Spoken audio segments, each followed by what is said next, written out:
Video number 2, we're going to be looking at angle measures in triangles.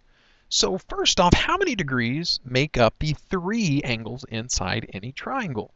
And in the previous video, we kind of alluded to this, that it's 180 degrees. Now, why, might you ask, does a triangle make 180 degrees? Well, if we took a triangle, and let's say we split it up, we cut it up into 3 separate pieces. So we have our 3 angles all separated out here. If you were to take those 3 angles, they would actually fit very nicely together, like a puzzle here, where all 3 angles together will create a straight line. And how many degrees are there in a straight line, as we've done in previous chapters? 180 degrees. So any triangle, does not matter if it looks like this or if it's an obtuse triangle or a right triangle, if you were to basically tear off each of the 3 corners, they will all line up together to make a straight line. That will always be true. Now, the name for why triangles have 180 degrees, we call that the triangle sum theorem. Okay? And it again just says that triangles have 180 degrees. That's it. So, if we were looking at this triangle, we want to figure out how big angle A is up here. Well, we know how big angles B and C are. They're 65 and 50. So if we wanted to set up an equation, we could. We could say the 65 and the 50 and angle A, they have to all make 180 degrees. Well, we can go ahead and add the 65 and 50, and that makes 115 degrees. So we have 115 out of 180 degrees accounted for. How much is angle A? Well, let's subtract the 115 over, and we get that angle A must be 65 degrees as well. Now, if we were to look at this, and if angle A is 65, this is just a little extra thing here, what type of triangle would this be based on its angle measures from the last video? Well, we've got 2 angles that are the same, but we didn't have a special name for 2 angles that were the same, but all 3 of these angles are less than 90, so this triangle would technically be an acute triangle. So just a little extra there. Example 2. Oh man, getting crazy now. I got 2 triangles, and they kind of have this connection here. All right. So if I'm to look at these 2 triangles here, I don't think I can really do anything with this triangle because I just have 2 things, and I'm missing. Those are awesome question marks, aren't they? That one's better. I don't really know anything about this angle, so I don't think I can start on this side. Let's see if we can start over here with this triangle because we at least have values for all 3 angles. So if I were looking at that, I know that all 3 of those angles have to add up to be 180. So let's make it happen. Let's take the 4y angle, let's add to it the y plus 5 angle, and let's add to that the 80 degree angle. And all 3 of those angles have to make 180 degrees. Now we can combine our like terms. We've got a 4y and another y. So altogether that's going to give me 5 y's.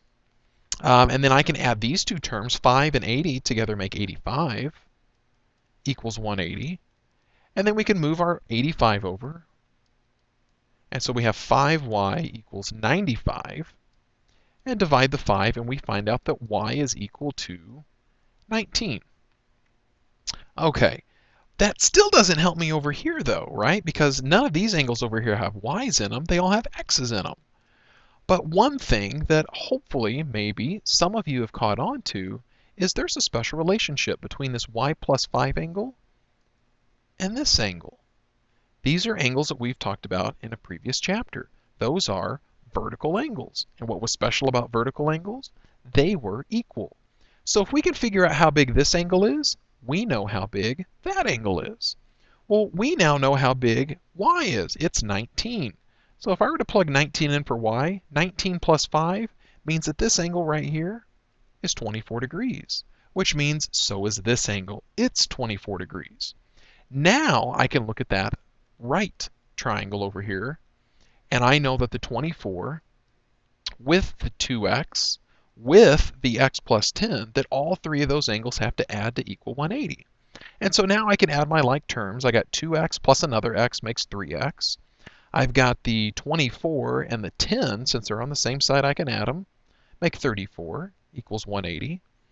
I can subtract that 34 over, And so now I've got 3x equals 146. 146, is that right?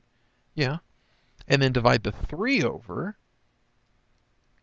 Then I'm going to get something that's not going to be too pretty here.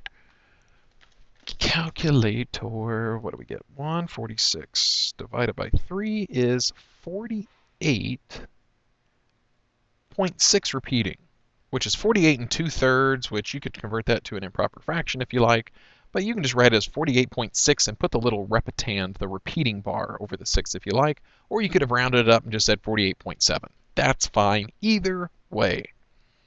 So if we have two triangles connected with vertical angles, you're going to have to figure out, all the angles in one triangle, and that'll be your bridge. The vertical angles will be the bridge to get over to the other triangle. All right, we got some Mortal Kombat of angles. We have interior angles versus the exterior angles. So what I want you to realize is that interior angles have what we've been talking about. All three of our interior angles inside the triangles have to be 180 degrees. But we could also talk about a triangle's exterior angles. Now, to create exterior angles, because we normally don't see them, is if you took one of your sides of your triangle and made it go further out than what it was really supposed to. And then you did the same thing with another side, then the angle that we have now created on the outside over here is an exterior angle. And for a triangle, we have 3 exterior angles, just like we have 3 interior angles. Now, you might ask, will all of the exterior angles also add up to be 180, just like our interior angles? And the quick answer would be no, they do not. But they do add up to be something. We just won't talk about that at this moment in time. But if you've got an idea for what the exterior angles of a triangle add up to be, throw it at me the next day in class and we'll see if maybe you've figured it out. Now, the reason why we talk about exterior angles is because we have what's called the exterior angle theorem. All right. Now, what's going on in the exterior angle theorem is that if we have one exterior angle, okay, if we only focused on one exterior angle of a triangle, that exterior angle is the same as adding the 2 non-adjacent interior angles. If I add those together, it's the same as that exterior angle hanging out there. Now you might ask, well, what do I mean by non-adjacent angles? Well, this interior angle, angle C inside this triangle, it is adjacent to this interior angle, right? It's right next to. They share a vertex and a side. So these two angles, A and B, they are the non-adjacent angles. So if I were to take the 2 non-adjacent angles to an exterior angle, add together the 2 interior, it makes that exterior angle. Now, why is that true? Well, again, this was a nice visual out of the textbook here, where if we took and tore off those 2 non-adjacent interior angles, and we put them over here by angle C, then we can see that C, B, and A all together, what do they create? They make a straight line, and straight lines have 180 degrees. But we also talked about earlier that the 3 angles inside of a triangle, A, B, and C, all make 180 degrees. So we've got the 180 degrees in the triangle and the 180 degrees in the straight line. So therefore, the common link between A, B, and C and these 3 angles and these 3 angles is really that C is being used twice in both cases. And we're just taking these 2 angles and we're saying rip them out, throw them over here, and we still get 180 degrees. All right, so let's practice with one of those to finish the video out here. So here's my exterior angle, the 120. It's hanging out on the outside. So if I were to find its 2 non-adjacent angles, okay, angle A right here, it is adjacent to the 120, so I don't want to use it. So that means these 2 angles together, added up, need to equal this 120. So I can say 70 plus B equals 120. I could subtract the 70 over and get that B must be a 50-degree angle. Now, if angle B is a 50-degree angle, I still need to figure out A. Well, then I could look at the triangle and go, all right, well, the triangle has 180 degrees. So the 70-degree angle plus the 50-degree angle that we just figured out for B, plus angle A all has to make 180 degrees. I've got 120 degrees accounted for right now in that triangle. So if I were to subtract it over from 180, that would leave me with A being 60 degrees. So there's A and B. Now, I want to throw this out there at you. Let me erase all this. Could we have figured out angle A first instead of angle B? And yeah, we could have. And you might go, well, no, how's that possible? We know that A plus B plus 70 make 180. We can't have two variables. We can't solve for two variables at the same time. That's true. But I also want you to think about what name these two angles have. This is from our last angle chapter. And these were a linear pair because they make a straight line. How many degrees in a straight line? 180 degrees altogether. So we could have taken 180 and gotten rid of the 120 to find out that A is 60 degrees.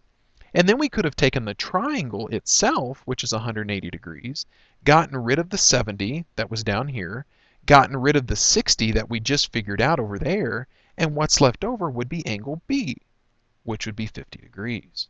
So there's technically two different ways you can tackle this problem. Did we necessarily have to use this exterior angle theorem? No, we didn't. We did it just fine without it. So again, now that we're at the end of the video, I want you guys to go on. There are two WIA problems, and if you just want to look at them here and solve them, if you can't access the WIA, otherwise just go to the WIA, figure out what these two answers are for X, pop them in, submit it, you're done. And that's all for video 2.